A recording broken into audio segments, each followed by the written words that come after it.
Guys, ഇതാണ് snake plant. എല്ലാവർക്കും അറിയാമല്ലോ. സ്നേക്ക് പ്ലാന്റ് തന്നെ എനിക്ക് 2 സൈസുണ്ട്. കാരണം ഈ ഓരോ ലീഫിൻ്റെയും സൈഡിലൊരുമാതിരി യെല്ലോ കലർന്ന ഒരു സ്നേക്ക് പ്ലാന്റ്, അത് നല്ല ഭംഗിയാണ്. അതായത് നമ്മുടെ ഗാർഡനെ അല്ലെങ്കിൽ മുറ്റത്തെ അലങ്കരിക്കുവാൻ ഏറ്റവും നല്ല ബ്യൂട്ടിഫുൾ പ്ലാന്റാണ് ഈ സ്നേക്ക് പ്ലാന്റ്.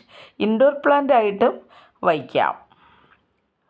ഇതിപ്പം ഞാൻ വെച്ചിരിക്കുന്ന പൂച്ചട്ടിക്കകത്ത് ഒരു 2-3 തണ്ട് കൊണ്ടുവന്ന് ഞാൻ മണ്ണിൽ അങ്ങോട്ട് കുഴിച്ച് വെച്ചതാണ്. അപ്പോൾ ഇത് നിറഞ്ഞ്, ഇപ്പോൾ ആ പോട്ട് നിറഞ്ഞ് വന്നിത്. ഇപ്പോൾ ഇനി ആ പോട്ടെല്ലാം നമുക്ക് അതിൽ നിന്ന് ഈ ചെടിയെല്ലാം ഒന്ന് മാറ്റി നടേണ്ട സമയമായി.